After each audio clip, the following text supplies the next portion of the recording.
Hello friends, उम्मीद है आप सभी लोग अच्छे होंगे, बढ़िया होंगे। पढ़ाई भी बहुत ज़ोर शोर से चल रहा होगा। आप थंबनेल में देख रहे होंगे बीपीएससी टीआरई 4.0 रटने से नहीं जाने पढ़ने का सही तरीका। 90 दिनों में ऐसे पढ़ो कि एक सीट कन्फर्म हो जाए। ये पढ़ने के बाद यहाँ पे दो तरह के लोग होंगे, दो तरह के सोचने वाले लोग होंगे। पहला वो व्यक्ति होंगे जिनको विश्वास नहीं होगा, भ्रम में हो जाएंगे। दूसरा वो व्यक्ति होंगे जिनको यकीन होगा, विश्वास होगा। देखिए, बहुत ऐसे लोग हैं जो पत्थर को पूजते हैं और श्रद्धा भक्ति रखते हैं तो सिद्धि भी प्राप्त कर लेते हैं। बाकी बहुत ऐसे लोग हैं जो ज़िंदगी भर पत्थर को पूजते ही रह जाते हैं।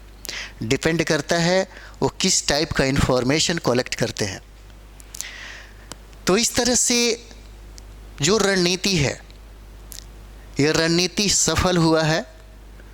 और आप सबसे पहले एक बार चीज़ों को समझिए। आपको खुद लगेगा कि अगर कोई ऐसे करे, इस तरह से पढ़ाई करे तो निश्चित तौर पे बहुत बड़ी बात नहीं है। टाइम कम है और 90 दिनों में करा जा सकता है। ऐसा नहीं है कि नहीं करा जा सकता। इसके लिए आपको टाइम देना होगा, इसके लिए आपको मेहनत करना पड़ेगा। सबसे पहला जो हमें काम करना है,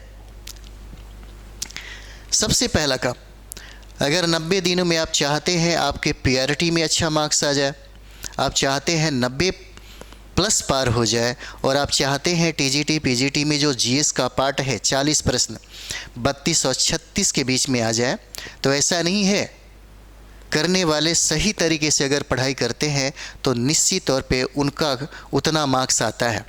अगर इतना मार्क्स नहीं आएगा तो फिर कहीं ना कहीं आपके भी दिमाग में होगा कि 2 नंबर से छूट जाएगा, 10 नंबर से छूट जाएगा, 3 नंबर से छूट जाएगा। इसलिए आपके पास जो जीएस का जो पार्ट है बहुत ही अच्छा होना चाहिए। तो जैसे में अगर मानते हैं कि हम लोगों को 90 दिनों में तैयारी करना है, तो सबसे पहले जो हम सटीक किताबें पढ़ रहे हैं, जैसे हम बार बार सबको बोलते हैं कि एससीईआरटी की किताबें पढ़िए, एनसीईआरटी की किताबें पढ़िए। अब एससीईआरटी की किताबें जो बिहार सरकार की किताबें हैं, आप देखते होंगे जब भी हम टॉपिक समाप्त करते हैं तो उदाहरण का जो प्रश्न है, जो वहाँ पे अभ्यास दिया होता है, डायरेक्ट प्रश्न वहीं से पूछे जाते हैं। बीच से भी बहुत सारा फैक्ट है, कॉन्सेप्ट है, जहाँ से प्रश्न निकाल करके आपसे पूछे जाते हैं। तो जब आप एनसीईआरटी पढ़े और एससीईआरटी पढ़े तो क्या करें? सबसे पहला काम है किस तरह से पढ़े ताकि हमको बार बार इसके बारे में सोचना ना पड़े। सबसे पहला काम आपको करना होगा, एससीईआरटी और अगर एनसीईआरटी आप पढ़ रहे हैं तो आपको जितना ज़्यादा से ज़्यादा हो सके इन्फॉर्मेशन को कलेक्ट करना होगा। और 2 टाइप का इन्फॉर्मेशन आपके पास होना चाहिए। सबसे पहला इन्फॉर्मेशन है जो आपकी कॉपी में होना चाहिए, वो फैक्ट होना चाहिए। फैक्ट का भरमार आपको एनसीईआरटी एससीईआरटी से कलेक्ट करना पड़ेगा। हम आपको कलेक्ट करने की क्यों बात कर रहे हैं? आप तो चाहे तो कलेक्ट बाज़ार में भी मिलता है, आप चाहे तो सार संग्रह भी खरीद के पढ़ सकते हैं। सार संग्रह कौन ऐसा विद्यार्थी है जो नहीं पढ़ता होगा? कौन ऐसा विद्यार्थी है? कम समय में सबसे तेज़ी से वही चाहते हैं कि जल्दी जल्दी हो जाए। लेकिन क्या लगता है कि जो सार संग्रह पढ़ते रहते हैं उनका भी रिजल्ट होता है? पढ़ने का तरीका है ना। जैसे आप देखते हैं, जब भी आप इंफॉर्मेशन को कलेक्ट करते हैं और आप अपने कॉपी में लिखते हैं तो 50 से 60% जो फैक्ट है वो फैक्ट आपको उसी समय याद हो जाता है। अगर आपने अपने इंफॉर्मेशन को अपने फैक्ट को अगर आपने 1 बार 2 बार रिवीजन किया तो फिर कंठस्थ हो जाएगा। इसका फ़ायदा है, बहुत ज़्यादा फ़ायदा है। अधिकतर सफल लोगों के पास देखिएगा, उनके पास अलग से डायरी होगा, नहीं तो फैक्चुअल का कोई कॉपी होगा, सारे सब्जेक्ट का अलग अलग। ऐसा नहीं है आपको 5 ही क्लास का करना है, 6, 7, 8, 9, 10th, 6, 7, 8, 9, 10th। अगर इतना भी हम लोग एससीईआरटी और एनसीईआरटी पढ़ लेते हैं तो फिर किसी पे भी डिपेंड होने की ज़रूरत नहीं है। निश्चित तौर पे होगा ही होगा। कम से कम जितना भी प्रश्न पूछा गया है 1.0 हो, 2.0 हो, 3.0 हो, साइंस देखिए तो साइंस अगर आप SCERT आपको मन नहीं कर रहा है, चाहे भारती भवन का पढ़ लीजिए, विज्ञान 9th 10th का पढ़ लीजिए। अगर आप NCERT पढ़ना चाहते हैं तो NCERT पढ़ लीजिए, 7th 8th 9th 10th 4 पढ़ लीजिए, एकदम कहीं से प्रश्न नहीं गड़बड़ होगा। फिजिक्स केमिस्ट्री बायोलॉजी सारे के सारे प्रश्न आ जाएंगे। मैथ की बात कर रहे हैं तो मैथ में भी देख लीजिए, मैथ में तो ऐसे विद्यार्थी हैं जो पढ़ा रहे होंगे, 8वां 9वां 10वां को अगर पढ़ा रहे होंगे तो मैथ में जितने भी प्रश्न पूछे जाएंगे सारे के सारे प्रश्नों बना देंगे। तो फिर आपको अभ्यास करने में क्या जाता है, आप अभ्यास करिए। क्या हिस्ट्री में देखिए तो 6th क्लास से लेकर के 10th क्लास तक पढ़ लीजिए, वहाँ से आपकी सब सारे प्रश्न आपको टकरा जाएंगे। तो यहाँ पे हमको ज़्यादा से ज़्यादा जो है इन्फॉर्मेशन को कलेक्ट करना पड़ेगा, सब्जेक्ट का और टॉपिक का भी हमें इन्फॉर्मेशन कलेक्ट करना पड़ेगा। दूसरी बात जो है, जब हम किताबें पढ़ते हैं तो जब आपके पास इन्फॉर्मेशन में फैक्ट जब होगा तो आप निश्चित तौर पे जब आप किताबें पढ़ रहे हैं तो आप कॉन्सेप्ट भी आपका क्लियर होते यहाँ पे चलेगा। इस तरीके से जो आपका बेसिक है वो बेसिक स्ट्रांग हो जाएगा। अपने टॉपिक और अपने सब्जेक्ट को ग्रोथ देने के लिए इतना करना ज़रूरी है। यानी कि आपने जितना ज़्यादा से ज़्यादा हो इन्फॉर्मेशन को कलेक्ट करिए। SCERT और NCERT जब भी हम पढ़ते हैं तो कम से कम हाइलाइटर रखते हैं ताकि हमें जो सबसे मोस्ट इम्पॉर्टेंट फैक्ट है उसको हम हाइलाइटर कर सकें। और उसको अगर आप लिख रहे हैं, फैक्ट को कलेक्ट कर रहे हैं, तब तो बहुत बड़ी बात है। एक बार में रिजल्ट अगर लेना है तो इस तरह करना पड़ेगा। क्योंकि आपको हम बता दें सबसे ज़्यादा जो मुश्किल होता है SCERT और NCERT पढ़ना बहुत बड़ी बात नहीं है। आपसे भी ज़्यादा पढ़ने वाले 16-16 घंटा 18-18 घंटा पढ़ते हैं, एक दिन में 1-1 2-2 किताबें ख़त्म कर देते हैं। पढ़ने से ही सिर्फ नहीं होता है। अब ज़रा सोच के देखिए, जब आप पढ़ाई करते हैं तो किसी के ख्यालों में डूब जाते हैं, एकाग्रता उतना ज़्यादा नहीं आ पाता है। पढ़ने के लिए इसकी ज़रूरत ज़्यादा नहीं है।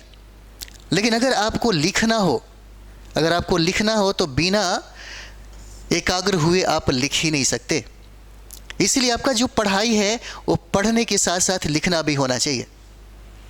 जब आप पढ़ेंगे तो आपको नहीं लगेगा कि हमने ज़्यादा मेहनत किया है, लेकिन जब आप लिखेंगे चीज़ों को, फैक्ट को लिखते हैं तो समझिए कि आपको लगेगा कि मैंने आज पढ़ाई किया है, मैंने आज स्टडी किया है, मैंने आज सेल्फ स्टडीज़ किया है। इसका फ़ायदा सबसे ज़्यादा एग्ज़ाम में दिखता है। रिजल्ट अगर चाहिए तो ये करना पड़ेगा। जितना भी अगर आप SCERT और NCERT पढ़ रहे हैं तो आपको एक तरफ पढ़ते रहिए और कॉपी बगल में ही रखिए, पेन और कलम लीजिए और फटाफट जितना भी वहाँ पे फैक्ट है उसको तुरंत नोट डाउन करिए। क्योंकि पढ़ना तो तेज़ी से चले जाइएगा। क्यों 5 बार उस किताबों को पढ़ना, 1 से 2 बार में पढ़िए, कलेक्ट करते चलिए। और जो आपने फैक्ट को कलेक्ट किया है उन सारों को डेली रिवाइज करते रहिए। ये सबसे ज़्यादा आपको स्कोर बढ़ाने में काम देगा। स्कोर बढ़ेगा रिजल्ट आएगा, स्कोर नहीं बढ़ेगा रिजल्ट नहीं आएगा। अभी का कटअप आप भी देख रहे होंगे, कटअप जितना ज़्यादा जाएगा उतना ही रिजल्ट को लेकर के आप निश्चिंत रहेंगे, है ना। उसके बाद हमें जो करना है, मैं ये आपको ये नहीं कहता कि आप दिन भर लगे रहिए, दिन भर नहीं लगे रहिए। भूख जब पैदा होगा, है ना, जुनून जब आपको होगा रिजल्ट लेने के लिए, तो 10 से क्या 15-16 घंटा भी आप, है ना, पढ़ सकते हैं। हमारे भारत के प्रधानमंत्री को देखिए, 4 घंटा सो करके इतने टाइम में वर्क करते रहते हैं। उस उम्र में भी आप तो एकदम यंग हैं, आपको तो वर्क ज़्यादा ही करना चाहिए। तो 10 घंटे का टाइम जो है वो लीजिए डेली, बट डेली होना चाहिए। आप 90 दिनों में जब हमसे बात कर रहे हैं तो 90 दिनों में कुछ शर्त भी तो है। 90 दिनों में कंप्लीट किया जा सकता है अगर आप, क्योंकि आप देखिए बहुत ऐसे विद्यार्थी हैं जो प्राइवेट सेक्टर में जॉब छोड़ करके 3 महीने के लिए 4 महीने के लिए वो लोग पैक हो रहे हैं कहीं भी, चाहे वो अपने घर हो, चाहे पटना हो या जहाँ भी हो, उनको जहाँ भी सुविधा लग रहा है वो कर रहे हैं। क्योंकि आपको ये बात पता है कि इसके बाद से कुछ होने जाने को नहीं है और आप चाहते हैं कि हमारा टारगेट यहीं लास्ट ही है टीचर बनने का, तो आपको तो वर्क करना पड़ेगा, आपको मेहनत करना पड़ेगा। तो कम से कम 2 टाइम में आप डिवाइड कर सकते हैं 5-5 घंटा का। सुबह में उठिए, सुबह में उठने के बाद 5 घंटा टाइम दीजिए, 5 घंटा मॉर्निंग में और 5 घंटा टाइम दे दीजिए, है ना, नाइट में। 10 घंटा हो जाता है। बाकी जो भी टाइम आपके पास होता है, या तो रिवाइज करिए, करंट अफेयर्स पढ़िए। 2 घंटा आपको डेली बाई, है ना, डेली आपको कम से कम 2 घंटा करंट भी पढ़ना होगा। अगर हम 10 घंटा डेली पढ़ते हैं, 10 घंटा इतना आसान है, रोज़ पढ़ना इतना आसान आपको लगता है? बहुत मुश्किल काम है। बहुत कम विद्यार्थी करते हैं और कम विद्यार्थी फाइट करते हैं। जो लोग अपने सेल्फ स्टडी पे, अपने सबसे ज़्यादा अपनी स्टडी पे, अपने आप पे भरोसा करते हैं, वही लोग फाइटर होते हैं। भीड़ का हिस्सा बनने से क्या लगता है आपका रिजल्ट होगा? क्या 50 किताबें 100 किताबें रख लेने से क्या लगता है रिजल्ट होगा? सारे विद्यार्थियों के पास बड़े बड़े अच्छे अच्छे नोट्स भी होंगे। सॉरी, पटना के कौन ऐसा टीचर है जिसका नोट्स वो लोग नहीं रखे होंगे?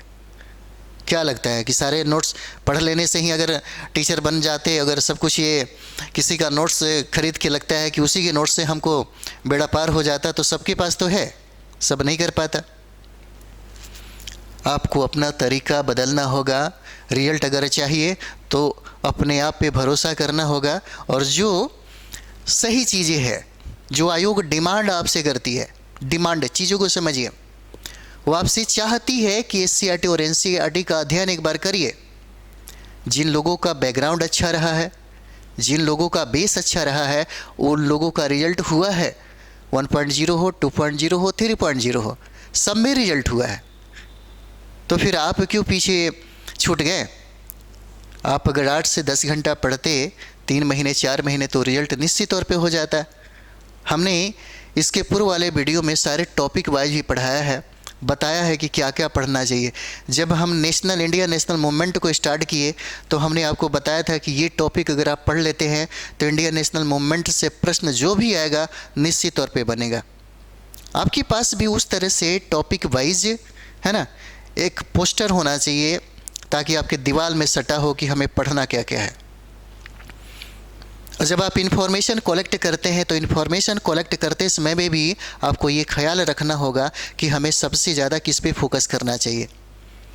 अगर ये पता नहीं चल पा रहा है, तो सबसे बढ़िया आसान तरीका है, आप सबसे पहले प्रीवियस ईयर क्वेश्चन को खरीदिए, जिसमें 1.0, 2.0, 3.0 और री एग्ज़ाम के जितने भी प्रश्न दिए हुए हैं, चाहे वो पीआरटी से संबंधित हो, टीजीटी पीजीटी का जीएस हो, एक बार अध्ययन करिए। मत पढ़िए अभी 2 दिन 4 दिन 5 दिन, जितना दिन आपको लगे, सारे प्रश्नों को एक बार देखिए, समझिए, मूल्यांकन करिए। उसके बाद किताब एससीईआरटी और एनसीईआरटी से स्टार्ट करिए। स्कोर अगर नहीं आए तो बोलिएगा, है ना। सारे के सारे प्रश्न यहीं से रहते हैं। आप लोग खुद अगर एग्ज़ाम दिए होंगे तब तो कोई बात ही नहीं है, आपको पता होगा, है ना। उसके बाद जब हम 10 घंटा डेली पढ़ते हैं, तो हमें डेली जो हमने पढ़ा है, जो टॉपिक हमने पढ़ा है, कल सुबह में होकर के हमें इसका रिवाइज भी करना पड़ेगा। क्योंकि आपने जो टॉपिक पढ़ा है, जो आपने इन्फॉर्मेशन को कलेक्ट किया है, चाहे वो कॉन्सेप्ट हो या फैक्ट हो, या आपने हाइलाइटर लगाया है, उसका डेली आपको रिवाइज करना ही होगा, करना होगा।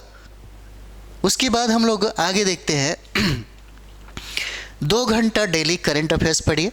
और करंट अफेयर्स के लिए हम आपको बोलते हैं, क्योंकि आपको टीचर से संबंधित सोचना भी चाहिए, तो डेली का न्यूज़पेपर पढ़िए। न्यूज़पेपर बहुत कुछ कहता है। सबसे पहले तो आपको आपका जो करंट अफेयर्स है वो अच्छा हो जाएगा। अगर आप न्यूज़पेपर पढ़ते हैं और मंथली अगर कोई मैगज़ीन पढ़ते हैं, तो 2 फ़ायदा होगा। अगर मंथली मैगज़ीन पढ़ने वाले अगर न्यूज़पेपर नहीं पढ़ते हैं, तो कहीं ना कहीं वो आपसे कम मार्क्स लेकर के आएंगे। क्योंकि न्यूज़पेपर में आप डेली बाई डेली पढ़ रहे हैं, तो कुछ ऐसे प्रश्न होंगे जो न्यूज़पेपर पढ़ने वाले और मैगज़ीन दोनों पढ़ने वाले जो विद्यार्थी हैं, उनका स्कोर कहीं ना कहीं उन लोगों से ज़्यादा होगा। और यहाँ पर हमें स्कोर अपना खड़ा करना है, स्कोर अपना बढ़ाना है। स्कोर बढ़ेगा, रिजल्ट होगा। हम अभी भी बार बार आपको कहते हैं कि अगर आप चाहते हैं कि पीआरटी में 120 प्रश्न हैं, तो 120 प्रश्नों में आपको 90 पार करना होगा। 90 पार करिए। 90 पार करना बहुत मुश्किल नहीं है, करा जा सकता है अगर आप ठान ले तो।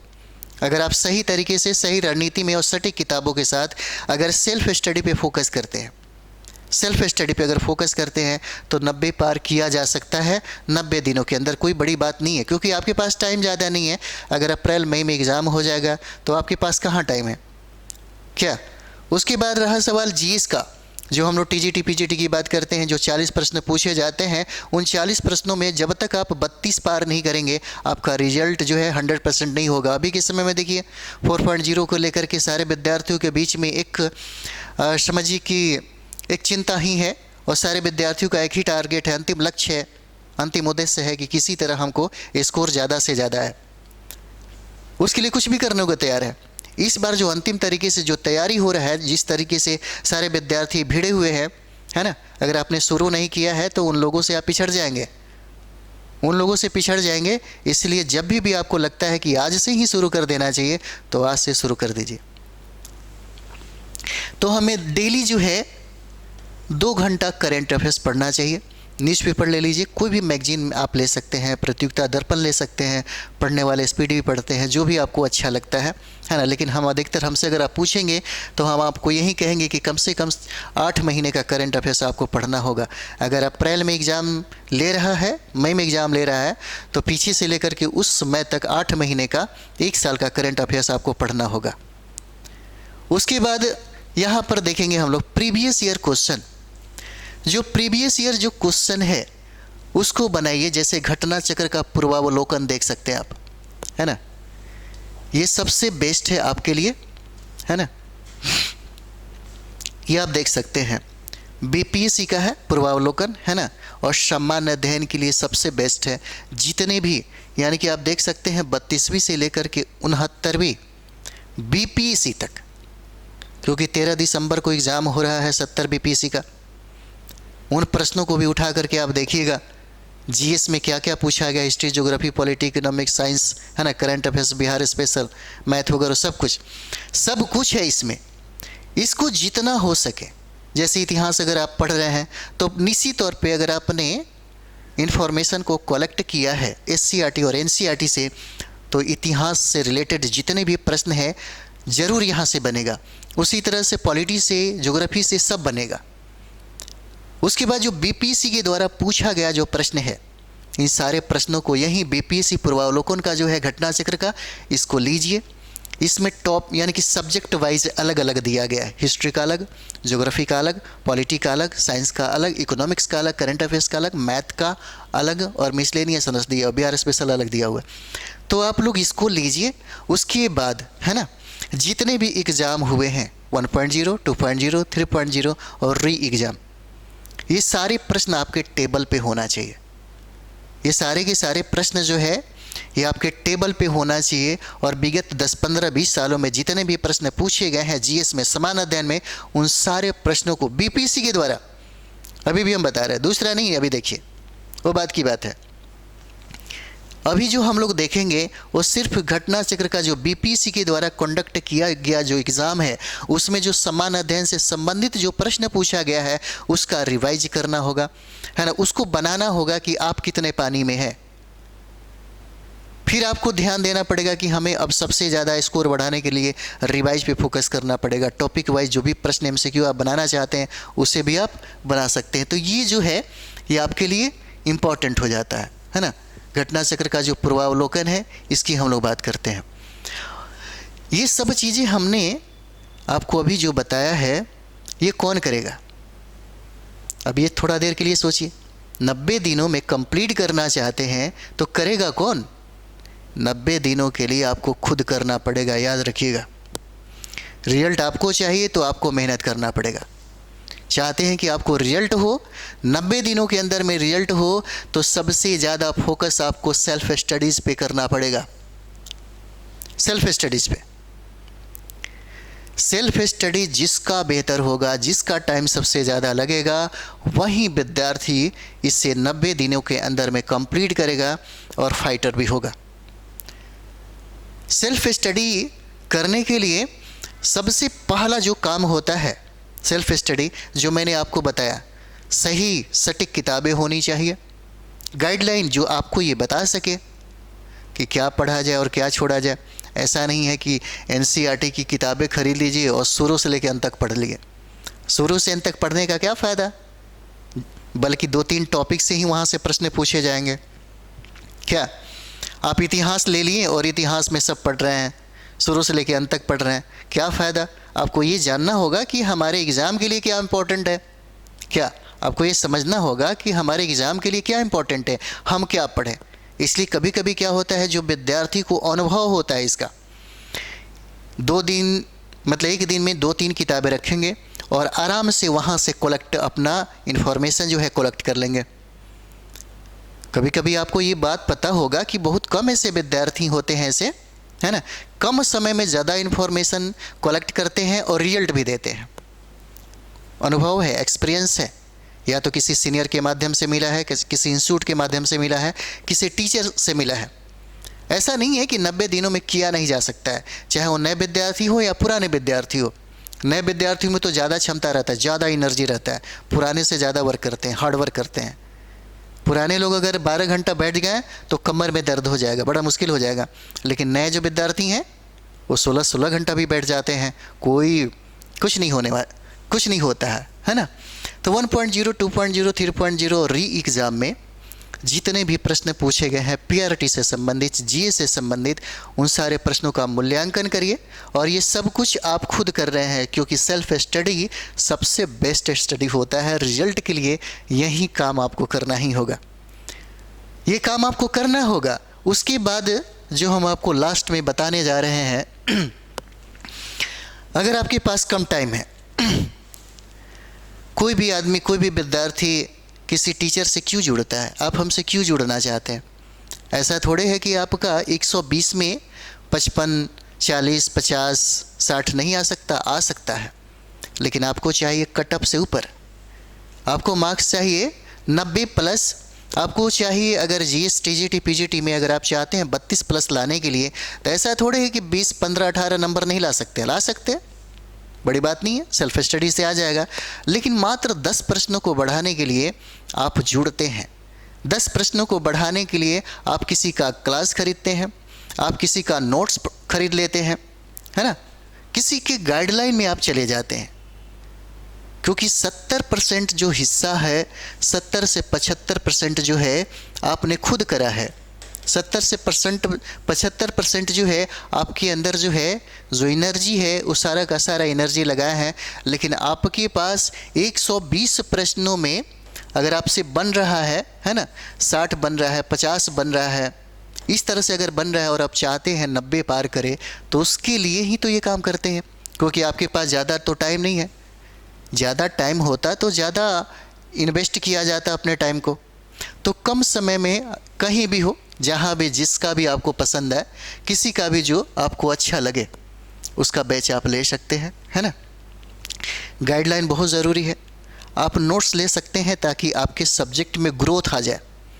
इसलिए क्योंकि आपका जो कट ऑफ है, कट ऑफ के लिए करना पड़ता है। जैसे जीएस की हम लोग बात करते हैं, तो जीएस में आप देखिएगा, जीएस में अगर 40 प्रश्न है पूछे जाते हैं, तो जो कॉमन मैन है, जो सामान्य जो विद्यार्थी हैं, आराम से इसमें 18-20 नंबर लेके आते हैं। इससे रिजल्ट नहीं होगा आज के समय में। रिजल्ट अगर आप चाहते हैं और 100% चाहते हैं तो 32 प्लस करना पड़ेगा, 30 प्लस करना पड़ेगा, तब जा कर के आपके सब्जेक्ट कॉम्बिनेशन इसमें, है ना, जिसका जीएस अच्छा होगा उसी का सब्जेक्ट कॉम्बिनेशन भी ठीक ठाक होगा।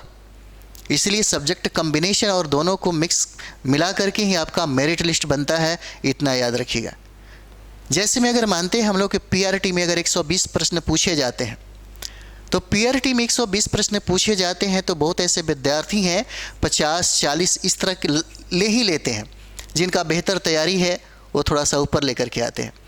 लेकिन अगर आपके दिमाग में चल रहा है कि नहीं, हमको 90 नंबर चाहिए और हम चाहते हैं कि 100% हमारा रिजल्ट हो जाए, तो इसके लिए आपको स्कोर भी तो करना पड़ेगा, स्कोर करना पड़ेगा। और जब तक आप स्कोर नहीं कर पाएंगे, आपका जो रिजल्ट है सोने के बाद, यानी कि एग्ज़ाम देने के बाद जब आप सोएंगे, है ना, तो आराम से अच्छा नींद आएगी। नहीं तो स्कोर अगर कम होगा, कटअप, आपको ये लगेगा कि कटअप इस बार ज़्यादा जाएगा, और इसी तौर पे जाएगा, हमेशा जा रहा है, तो 8 से 10% तो कटअप इस बार भी जाएगा। तो अगर आप चाहते हैं कि आपका मार्क्स अच्छा हो, आपका कटअप अच्छा हो, आपका स्कोर अच्छा हो और हम एग्ज़ाम देने के बाद निश्चिंत रहें कि मेरा हो रहा है, तो इतना करना होगा, आपको स्कोर बढ़ाना पड़ेगा। यहाँ पर एक चीज़ देखा जा सकता है, आप हमसे कांटेक्ट कर सकते हैं किसी भी विषय पे बात करने के लिए, है ना। जीएस से संबंधित सब्जेक्ट कॉम्बिनेशन को लेकर के हम लोग तो ऑफलाइन क्लास ऑनलाइन दोनों चला रहे हैं। इस बार से ऑनलाइन जो है स्टार्ट हो गया है ना। इस बार से ऑनलाइन जो है स्टार्ट हो गया। हम लोग एप्लीकेशन पे भी काम कर रहे हैं और एप्लीकेशन पे बहुत सारे विद्यार्थी जो हैं जुड़ गए हैं, अच्छा लगता है ना। तो आप कॉन्टेक्ट नंबर है, आप चाहें तो आप हमसे बात कर सकते हैं, मैसेज कर सकते हैं 84 060 51 999, है ना। और सबसे ज़रूरी बात क्या है कि ये आपका अंतिम लक्ष्य है। इसके बाद आप भी ये बात जानते हैं कि शायद सरकार हमारी नहीं सुनेगी, क्योंकि ऑलरेडी आज रोज़ पेपर में पढ़िए ना, रोज़ पढ़िए पेपर में, कहता है कि जो अनुपात मैंने रखा था, अनुपात जो रखा गया था टीचर के लिए, वो अनुपात हमने पूरा कर लिया है।